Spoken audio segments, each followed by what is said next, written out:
పూరా local. Welcome to పూరా local. CM Chandrababu అధ్యక్షతన జరిగిన కేబినెట్ సమావేశంలో పలు కీలక నిర్ణయాలు తీసుకున్నారు. రివర్స్ టెండరింగ్ విధానాన్ని ఆంధ్రప్రదేశ్ రాష్ట్ర మంత్రివర్గం రద్దు చేసింది. పాత విధానంలోనే టెండర్లు పిలిచే ప్రతిపాదనకు కేబినెట్ ఆమోదం తెలిపింది. పోలవరం ఎడమ కాల్వ పనుల పునరుద్ధరణకు కేబినెట్ ఆమోదం తెలిపింది.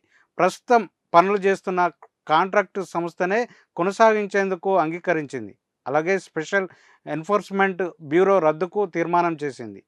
కొత్తగా 2774 రేషన్ షాపులకు అనుమతి ఇచ్చింది. వివాదాల్లో ఉన్న భూముల రిజిస్ట్రేషన్ను నిలిపివేస్తూ నిర్ణయం తీసుకుంది. ఎక్సైజ్ శాఖ పునర్వ్యవస్థీకరణ చేయాలని నిర్ణయించింది.